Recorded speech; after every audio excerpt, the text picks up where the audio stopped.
Bismillahirrahmanirrahim. Assalamualaikum warahmatullahi wabarakatuh. Alhamdulillah Rabbil Alamin. Assalatu wassalamu ala Rasulillahil Karimil Amin, Nabiyyina Muhammadin wa ala alihi wa sahbihi ajma'in. Wa ba'd. Fa ya ahbaballahi wa ahbab rasulihi sallallahu alaihi wasallam, usi nafsi wa iyyakum bi taqwallahi faqad fazal muttaqun fala tamutunna illa wa antum muslimun.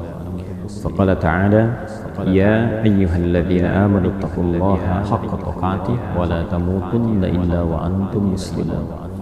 Saudara-saudariku, terkhusus keluarga besar Mira yang terhubung dalam kajian-kajian yang terkurikulumkan dalam sistem pendidikan kita di Ma'had Islam Rafiah Akhyar. Pada kali ini kita akan mencoba meneruskan kajian kita dengan sesi praktek wudhu, tata cara praktikal wudhu seperti yang telah kita bahas secara teoritis baik dari petunjuk Al-Quran ataupun hadis-hadis Nabi Muhammad SAW yang menjelaskan dengan detil petunjuk dimaksud.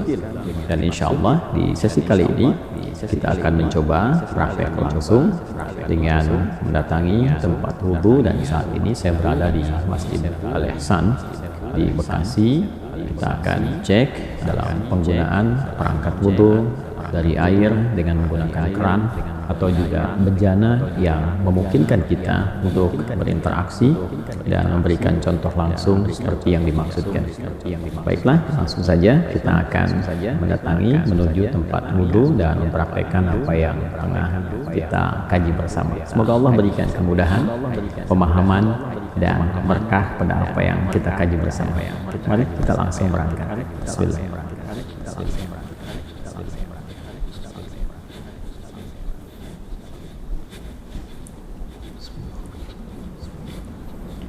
Saya akan memasuki area tempat wudhu, tapi ini bukan toilet ya. Nah, hanya karena ini adalah area tadi dalam masjid dan kita akan menuju keluar. Ini pintu samping ya, bagian belakang tepatnya. Ini kan ada di samping, saya katakan samping, bagian belakang, tapi ini keluar dari area utama untuk sholat. Jadi kita posisikan ini di luar area tempat sholat, jadi di luar area masjid, dan tentunya melangkah dengan menggunakan kaki kiri. Ingat ya, masuk kaki kanan, keluar kaki kiri, langkah keluar kaki kiri. Baik, kemudian itu berdoa ya, jangan lupa ya. Apa doanya? Masih ingat, para masuk dengan keluar berbeda ya. Ketika keluar langkah kaki kiri, kita mengatakan Allahumma inni as'aluka min fadlik, ya Allah, sungguh aku berharap segala keutamaan darimu, karena kita telah masuk ke masjid ya, dan di masjid tentunya ada yang i'tikaf, ada doa, ada ibadah dan sebagainya. Kemudian ketika keluar, apa yang kita tadi lakukan, kita berharap memohon kepada Allah menghasilkan keutamaan-keutamaan dalam kehidupan. Sholatnya memberikan keutamaan, doanya memberikan keutamaan. Karena itu ketika kita keluar, kita bermohon kepada Allah semua apa yang kita lakukan tadi mendapatkan penilaian terbaik, keutamaan dari Allah Subhanahu wa taala. Berbeda dengan kita masuk, kita mengatakan Allahumma ftahli abwaaba rahmatik, ya Allah, mohon bukakan segala pintu-pintu rahmat-Mu. Ibadah dapat rahmat, dan kita memohon ketika keluar dari sekian rahmat itu kita mendapatkan keutamaannya. Baik ya, mari kita lanjutkan. Bismillah.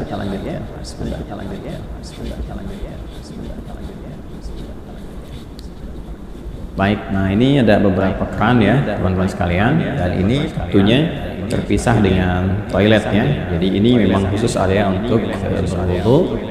Jadi kita akan coba praktekkan dengan pendekatan yang pertama, yaitu menggunakan keran. Nanti yang kedua kita juga akan mencoba menggunakan bejana, dalam hal ini menggunakan gayung, sehingga kita akan mengetahui bagaimana praktikal penggunaannya, sekaligus juga mempraktekkan apa yang telah kita bahas secara teoritis. Sebelumnya saya mohon izin, saya akan lepas dulu, saya akan lepas jas bagian luarnya dan peci juga, dan kita sesuaikan kacamata sehingga nanti saat praktek apa adanya kita bisa lakukan dengan cara yang terbaik yang bisa kita sajikan. Baik ya, kita copot dulu beberapa perangkat. Bismillah. Baik teman-teman, kita akan mencoba melakukan praktek wudhu langsung. Saya sudah mengondisikan ya, kemudian tangan juga sudah disiapkan, baju sudah dilipat, kacamata sudah dibuka, jam tangan sudah disimpan, dan sekarang kita akan coba praktekkan dengan menggunakan keran terlebih dahulu. Baik ya.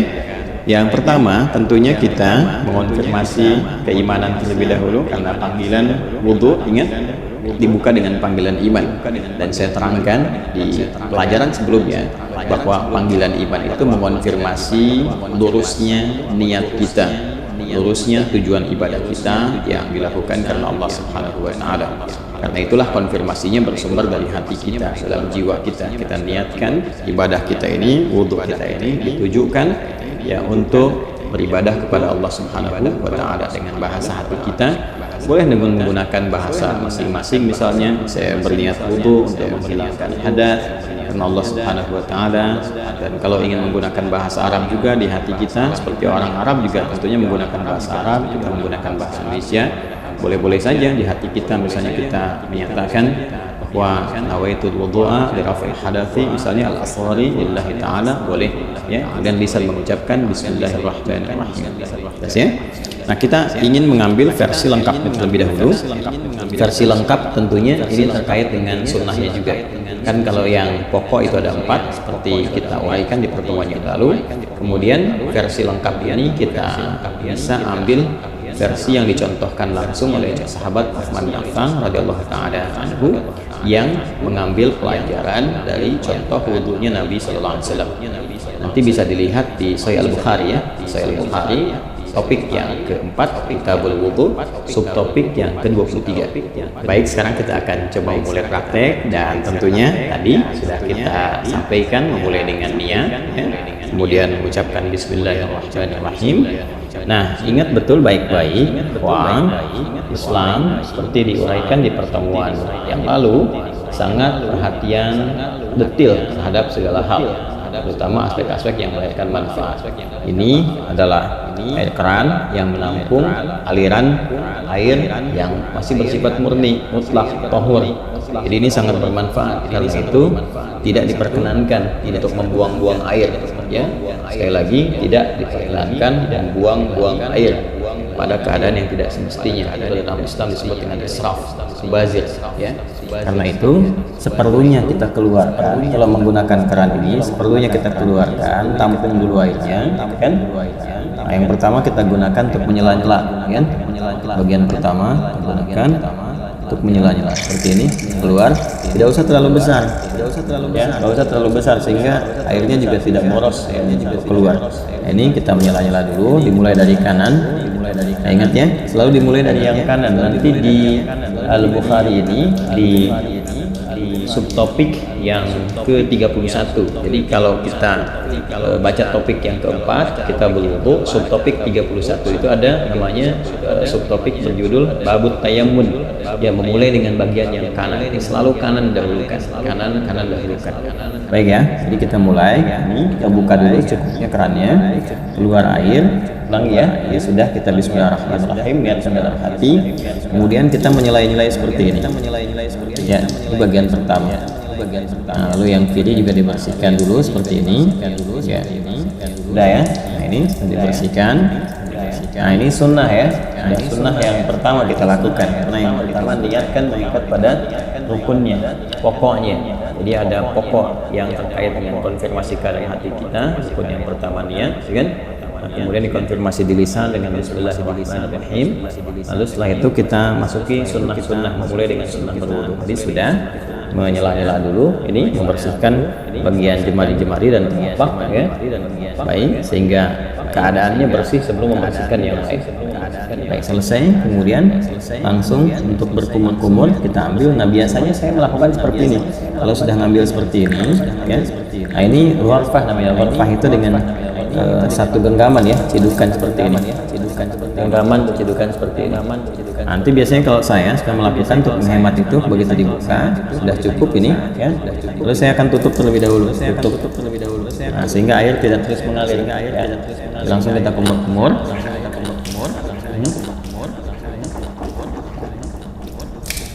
Akhirnya saya ingin terangkan terlebih dahulu. Di saat mengumur-umur itu namanya tamadmud, ya, tamadmud. Itu bisa kita lakukan dengan 2 sampai 3 pendekatan. Pertama, kumur-kumur terlebih dahulu, ya, kumur-kumur sampai keluar, ya. Kemudian yang kedua juga kumur-kumur, nanti sebagian airnya langsung dihisap, ya, dihisap. Jadi kumur-kumur, sebagian airnya dihisap. Nah, itu yang dihisap itu istinsyak namanya, masuk ke dalam hidung, istinsyak, usahakan agak dalam. Nah, nanti kemudian kita keluarkan disebut istinthar namanya, ya. Ini bagian yang kedua, kumur-kumur, ya. Kemudian yang pertama, yang keduanya itu sambil dihisap, baru nanti istinsyak ini, lalu istinthar dikeluarkan. Ada nanti sedikit saja, bisa tambahan kalau menggunakan siwak, ya, untuk bisa membersihkan itu. Ya, jadi bisa saja. Kemudian kalau memang tidak ada itu, bisa gunakan bagian jari yang dianggap bersih. Ya, tadi kan sudah dibersihkan. Untuk membersihkan kalau ada sisa makanan, yang kalau tidak ada siwak dengan kayu tertentu atau sikat gigi, Anda bisa gunakan bagian jari yang dianggap sesuai untuk membersihkan kalau ada sisa makanan di sini yang tidak cukup dengan kumur. Ya, sambil contoh begini misalnya, dibuka ini ya. Lalu kita mulai ya. Kita tutup dulu ini ya. Seperti ini.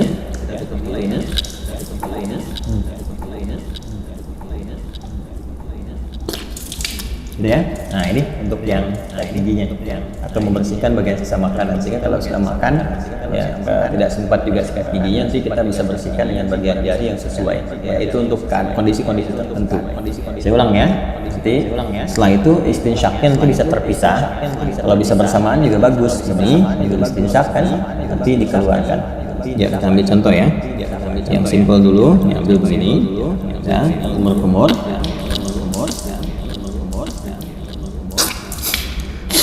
Ya. Nah, baik, kita contohkan ya, sekali lagi ya. Jadi teman-teman sekalian bisa. Tadi kan sudah ya untuk kumur-kumur sambil dibersihkan bagian giginya. Nah, kemudian yang kedua kita ambil untuk maksimalkan istinsyak dengan istinthornya. Di kumur-kumur lagi sambil dihirup ke hidung. Ya, dari buang. Nah, ini bisa berkumur-kumur sambil dihirup, atau kalau mau kumur-kumur dulu, buang, nanti bisa untuk istinsyak dan istintharnya terpisah, ya. Nah, kita ambil misalnya contoh untuk yang kalau terpisah begini, kumur-kumur, ya. Kalau mau dihirup ke hidungnya terpisah, kita ambil lagi, kan seperti ini. Ya. Nah, ini manfaatnya kalau dipisah ini kayak semacam ada pilek, ya, pilek atau virus tertentu berkumpul. Nah, ini biasanya lebih spesifik untuk membersihkan wilayah hidung. Sehingga ketika ditekan itu istintharnya ini bisa dipijit salah satunya bergantian untuk dikeluarkan. Sehingga kotoran yang ada di hidung itu bisa keluar. Ya, kalau dalam kondisi normal biasa bisa langsung Anda hisap saja, dihirup ya, dihirup ke hidung. Jadi sambil kumur-kumur dihirup ke hidung. Jadi bisa dikeluarkan secara bersamaan atau di hidung terlebih dahulu bisa. Karena tidak ada aturan spesifik mana yang didahulukan. Apakah di mulut dulu atau di hidung dulu. Jadi kalau Anda ingin keluarkan yang di hidung dulu boleh. Misal begini. Ya. Nah, kurang lebih demikian, ya. Atau yang di mulut dulu baru di hidung nggak ada masalah. Tergantung kondisional saja. Karena sifatnya tamadmud dulu, baru istinsyak. Itu yang urusannya. Jadi kumur-kumur dulu baru dihirup. Adapun cara mengeluarkan tidak spesifik diatur. Tapi kalau ingin berurutan boleh dari mulut keluar baru hidung. Terus kalau kondisi ingin membersihkan spesifik khusus boleh dipisahkan kumur-kumur, ya. Kemudian dilepas, baru kemudian khusus untuk yang hidung untuk memudahkan yang di dalam itu keluar. Hikmahnya kan mengeluarkan yang kotor, jelas ya. Baik, bisa dipahami ya teman-teman sekalian. Nah, jadi itu untuk yang pertama, kumur-kumur. Sekali lagi, buka kerannya, ulang ya, kerannya buka, ambil air gorfah namanya, air gaman seperti ini. Ya, kemudian kalau sudah cukup, tutup ini supaya tidak mubazir. Kumur-kumur. Ya, das ya. baru kemudian dicuci kembali, disiapkan. Nah, ini kalau sekali cukup sudah, kalau diperlukan 2 kali, 3 kali, ya. Dan ini tadi penggunaan jemari sekali lagi ya, untuk menegaskan atau menghilangkan bagian bekas-bekas kalau ada makanan dan sebagainya yang kalau sekiranya tidak memungkinkan untuk gosok gigi atau membersihkan. Jelas ya? Baik, lanjut. Dari sini saya tes air dulu. Kemudian kita buka kembali. Nah, sekarang masuk ke bagian yang pokok. Ya, buka lagi. Begini, bagian yang pokok. Tutup, baru ke wajah. Nah, ini yang ingin saya contohkan. Bagian pokok yang paling utama itu. Ini ghasala itu ambil airnya, tumpahkan di wajah begini. Ini lihatnya yang telunjuk. Seperti ini. Nah, ini bagian jempol yang di sini belakang. Kemudian langsung ke bawah. Nah, ini yang diselai-selai di janggutnya. Ya. Maksudnya apa? Supaya meresap air ke pori-pori karena melewati janggut dalam sini. Kalau nggak ada janggutnya bisa langsung dibasuh ke dagu ya. Sini. Nah, jadi ini satu, kalau dirasakan belum cukup seluruhannya, ambil lagi gini. Ya. Terus ini. Kemudian tutup dulu. Ya. Terus seperti ini. Ya. Saya kira 2 kali juga bisa cukup kan? Ini. Ya. Nah, ini nanti ada versi yang sekali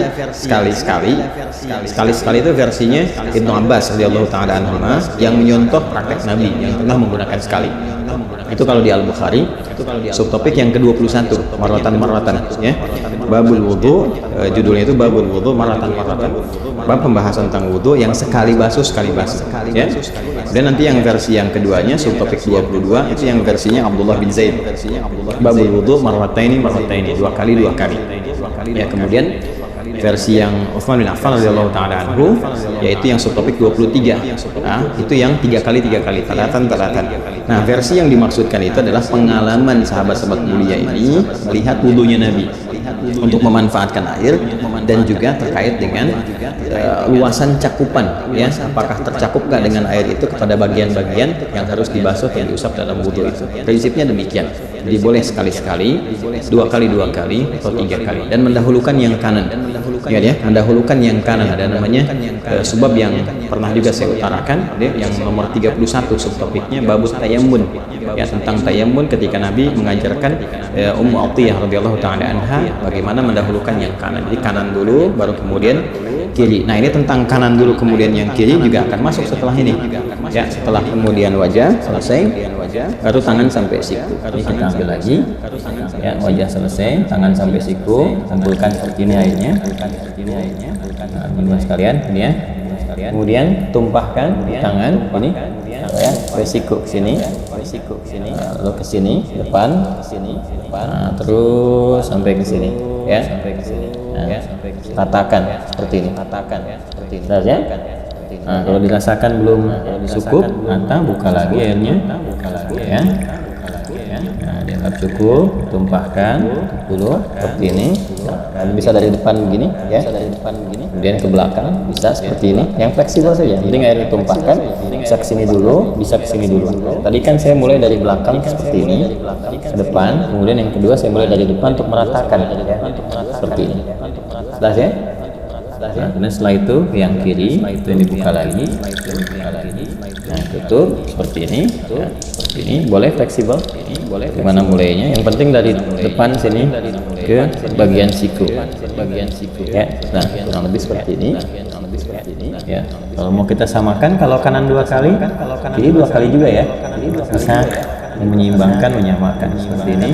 Tumpahkan. Ya. Kasihan. Baik. Nah, ini suasana malam kita prakteknya. Jadi diiringi dengan sekuteng lewat. Ya, teman-teman. Saya. Nah, selesai. Kemudian mengusap kepala, bukan rambut. Ya. Karena kepala, ingat bagian mengusap itu, ambil. Nah, ini kan dipercikan nih, ya. Dipercikan seperti ini, ya. Nah, jadi kita pun nggak harus terlalu banyak ambilnya. Saya ambil secukupnya, percikan, dan nah, ini untuk kepala. Kalau dirasakan nggak ada masalah, dari depan ke belakang seperti ini. Ya, kita boleh balikan lagi begini, atau cukup ke belakang juga begini, nggak ada masalah. Ya. Lalu versi pertama langsung ke telinga begini. telinga begini. Ya, langsung ke telinga. Ingat yang telunjuk ini bagian dalam begini, yang jempol ini bagian belakang di sini. Ya, seperti ini. Bisa seperti itu, atau kita dahulukan dulu kepala misalnya, ya. Kemudian nggak terlalu banyak ya, buatkan begini. Nah, usapkan misalnya begini. Nah, ya. Setelah kita rasakan cukup untuk bagian kepala, boleh ditarik lagi ke depan, boleh, atau boleh cukup begini saja. Sah? Ya, atau kalau ada kesulitan tertentu bagian kepala, dahulukan berkat ubun-ubun, atau nanti kalau ini bermasalah sakit bisa sisi-sisi yang lain termasuk kepala. Setelah itu ambil air lagi, ya kan? Baru kemudian basuh telinga seperti yang tadi dicontohkan. Bagian depannya menggunakan telunjuk di sini, belakangnya menggunakan jempol. Jelas ya? Berpindah ke kaki. Nah, ini penting juga karena nanti ada hadis spesifik ya terkait dengan bagian kaki ini, khususnya kotoran-kotoran yang melekat di kuku, ya, kuku bagian jempol ini, ya, di sebelah sini ujung-ujung ini. Jadi perhatian, ingat kaki sampai dua mata kaki sampai di sini. Ya, jadi kita bisa ambil lagi, seperti ini, ya. Kemudian cukup gini. Nah, biasanya saya bagi 3 bagian. Pertama saya tumpahkan, basuh ini dulu. Nah, setelah ini, kemudian bagian depan kita bersihkan dulu begini. Ini ya. Nah, seperti ini ke belakang, dan tentunya bagian belakang tidak mendapatkan porsi air yang cukup ya. Walaupun mendapatkan bagian tertentu untuk mengusap, tapi ini lebih bersih untuk bagian depan pertama. Kemudian kedua, nah ini kita bisa sempurnakan bagian belakangnya seperti ini. Ya, majukan lagi ke depan, ini. Nah, 2 pun sudah cukup sebetulnya. Ya. Kalau dirasakan kurang bisa dengan 3. Selanjutnya yang kiri, seperti halnya yang kanan tadi, kita ambil. Ya. Nah, ini seperti ini. Saya suka menggunakan kelingking karena lebih fleksibel. Menyela-nyelanya ini dibersihkan di sini. Ya, ini.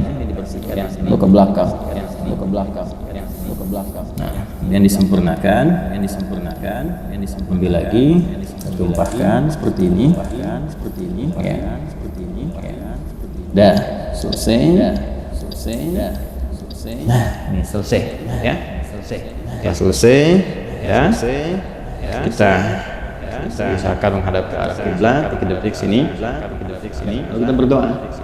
Doa yang sudah pernah diajarkan juga, ya. Syahadatin dulu. Asyhadu an la ilaha illallah, asyhadu an la ilaha illallah, kan? Allahumma ja'alni minat tawabin wa ja'alni minal mutatahhirin. Kalau kita ingin supportkan doanya supaya dengan kita taubat, kemudian juga kita bersuci, ya Allah jadikan aku termasuk orang taubat. Berarti ini tadi kita sambil evaluasi. Kayaknya ada ulama juga yang menyarankan sambil saat dibasuh ini, dan nadhafah ini kan nadhafah ini luarnya, ya, tapi juga harus ada al-husnu wadhiyah. Sifat husnu wadhiyah itu yang dimaksud dengan taharahnya, bersih luarnya, suci dalamnya. Ini yang disyarat Nabi di hadis Muslim. Begitu jatuh air wudu itu, jatuh pula dosa-dosa yang melekat kepada fungsi-fungsi organ tubuh yang digunakan. Jatuh. Nah, jatuhnya ini dengan taubat. Jadi kita merasakan ini ada yang salah sebelum wudu ini, ya, supaya hilang kesalahan itu. Makanya ada ulama yang mengajarkan evaluasi saat dibasuh itu. Rasakan dalam diri, minta sama Allah supaya digugurkan dosa yang ada di wajah, dosa yang ada di tangan, macam-macam. Dalam hati kita bisa meminta dengan bahasa kita. Ya Allah, gitu kan, mohon hilangkan kesalahan yang melekat atau kebiasaan buruk pada tangan, pada wajah sebelumnya, dan sampai dengan ke ujung kaki. Itu dalam hati kita bisa meminta. Tidak ada masalah di situ. Karena ada unsur taubat di dalamnya. Jadi begitu selesai kita berdoa, kita mohon kepada Allah digolongkan pada orang-orang yang taubat. Kemudian juga yang terbiasa bersuci. At-tahir itu biasa bersuci. Jadi begitu wudunya misalnya batal, suci lagi, sehingga terjaga dalam kebaikan. Karena prinsip wudu itu kan menjaga diri dalam kebaikan. Okay? Baik, selesai ini dengan menggunakan versi kran, ya, akan versi kran. Nah, sekarang kita akan mencoba menggunakan versi bejana. Nah, di sini ada gayung, ya. Kita akan coba gunakan gayung ini. Sebetulnya kalau kita bersandar pada tadi, ya, jumlah volume air yang kita gunakan saat menggunakan kran itu kan sebetulnya nggak banyak. Ya, kalau ada di minuman kemasan dengan bentuk kayak gelas itu sekitar 250 mili, ya, itu kan kurang lebih segitulah, ya, nggak terlalu banyak yang kita gunakan seperti tadi disampaikan. Jadi kalau kita tampung dengan gayung pun kurang lebih segitulah, ya. Ini base cukupnya, nggak harus penuh juga, mungkin kita ambil setengahnya segini cukup, ya, setengahnya begini. cukup ya, tergantung keadaan kitanya. Nah ini kalau pakai gayung, kalau di atas nanti jatuhnya terlalu tinggi, jadi saya turunkan ke bawah untuk menyontohkan. Misalnya di sini, ya paling gampang seperti ini. Ya, dengan sudah keadaan jongkok. Kalau di Timur Tengah kan ada, atau tidak yang Timur Tengah, saya kadang di beberapa negara atau beberapa tempat di Indonesia juga kadang-kadang ada suka pakai dudukan tuh, jadi kita bisa sambil duduk. Nah ini kalau seperti ini pakai bejana, kurang lebih disimpan seperti ini. Jadi kalau bejananya lebar nanti bisa sambil diambil seperti ini, kan? Nah tapi dengan catatan juga nanti tidak ada sisa air yang terlalu banyak yang melekat di lengan, ya khususnya di telapak ini, sehingga mencampur pada yang sudah ada. Jadi amannya kalau mau aman, lagi dengan kondisi seperti ini, kita tuangkan seperti ini. Ya, jelas ya. Ini bagian pertama, kemudian seperti ini. Nah ini lebih hemat nih, digunakan satu, ya selesai. Ambil versi yang sekali, kan? Nah, kemudian dari sini ambil lagi, kan? Ya. Nah ini berkumur. Ya, kalau dirasakan belum cukup, ada yang sekali, dua kali. Ini saya contohkan, gak ada bedanya dengan yang pertama. Kemudian ngambil lagi gini, ya. Nah ini sama persis teman-teman sekalian, gak ada bedanya dengan yang pertama tadi. Kita wajah, ini, tuh, ya. Seperti tadi ya, diulang. Kemudian selanjutnya untuk tangan seperti ini. Ya. Baik dari depan, dari belakang, yang penting dimulai dari sini, ya, sampai ke siku. Nah, yang kanan sudah, kita gunakan bagian yang kirinya. Ya, sama saja seperti yang saya contohkan tadi, kita ambil dulu, ya. Nah ini, ambil, kemudian paskan dulu gayungnya karena ini kan nggak rata di sininya, ya, teman-teman. Kalau kita mau pindahkan sini juga boleh sebetulnya, ada masalah, ya. Nah, kemudian tentukan di sini, nah ini ya. Baik, ayo cari pijakan biar aman, biar nggak tumpah atau seperti kayak gini kan agak susah ya pasangannya. Nah, kemudian seperti ini, ya, dicipratkan sedikit. Kemudian kepala kembalikan kembali, atau tidak sama sekali ke sini nggak ada masalah. Telinga seperti ini, ya, lebih seperti itu. Kalau ini ada sedikit di bawah kita harus agak naik untuk membasuh kaki, ya, seperti ini. Kita naikkan ini, ya. Seperti yang tadi, pertama. Ini. Baik, kemudian diambil lagi, ya, ini belakang untuk meratakan. Dia dua kali ya, teman sekalian ya. Ya, kemudian pakai yang kirinya seperti ini. Seperti yang dicontohkan di awal tadi. Setelah itu kita ambil lagi sekali lagi. Nah, seperti ini kan.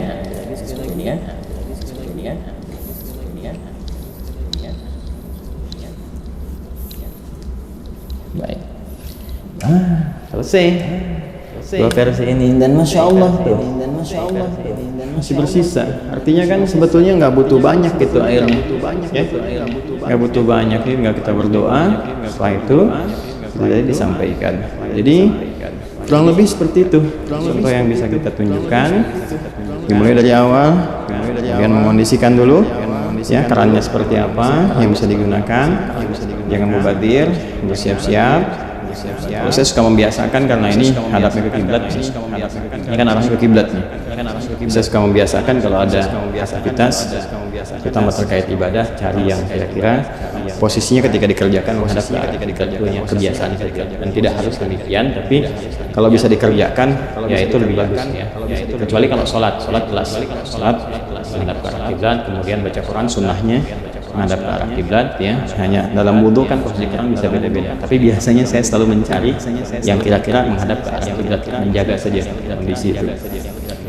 Ini yang kita bisa tunjukkan. Kemudian selanjutnya tadi sudah mengondisikan, lalu mulai berniat, ya, dan dimulai nanti dari mulai sunnah sampai ke pokok-pokoknya sampai yang terakhir, dan dilakukan dengan tertib. Nggak boleh lompat-lompat, ya, terus dijaga jangan sambil juga diskusi, ngobrol sama teman-teman dan sebagainya, tidak, supaya bisa fokus dalam berwudu dengan suasana batin yang nyaman. Kalau ini kan saya mencontohkan, contoh bukan dalam praktek yang sesungguhnya dikerjakan untuk kepentingan tertentu ibadah, tapi ini untuk kepentingan edukasi bagi teman-teman sehingga mempraktekkan setiap tahapan-tahapannya seperti yang kita pelajari. Jadi itu prakteknya, dan telah selesai kita tunjukkan. Alhamdulillah di suasana pagi ya, atau subuh menjelang pagi, teman-teman bisa belajar, dan saya mengambil video ini malam-malam nih setelah tugas, malam-malam langsung ke masjid dan kita praktekkan sehingga suasananya cukup berbeda. Ya, alhamdulillah bisa direkam dengan cukup baik dan sekarang kita pelajari bersama. Saya kira itu yang bisa disampaikan. Terima kasih atas perhatian teman-teman semuanya. Semoga bermanfaat pelajaran kita kali ini, dan lebih daripada itu semoga semuanya diridhai oleh Allah Subhanahu wa taala. Sekali lagi terima kasih atas perhatiannya. Silahkan dicoba untuk dipahami, dipraktekkan baik-baik, dan hal-hal yang terkait dengan pendalaman kita insya Allah bahas di sesi Zoom ya. Misalnya tentang bagaimana menggunakan di satu bejana untuk penggunaan oleh 2 atau 3 orang atau lebih misalnya. Kemudian juga kapan posisi bersiwak kalau dalam berwudu, kalau ada kayu siwaknya misalnya, ya apakah posisinya sebelum sholatnya atau dalam wudunya atau setelahnya. Nah, itu kita bisa diuraikan di kesempatan dalam sesi pendalaman. Yang tadi yang saya tunjukkan adalah keumuman yang bisa dipraktikkan oleh siapapun, yang tidak ada beda antara laki-laki dan perempuan. Demikian, semoga Allah merahmati. Subhanakallahumma bihamdika asyhadu an la ilaha illa anta astaghfiruka wa atubu ilaik. Assalamualaikum warahmatullahi wabarakatuh.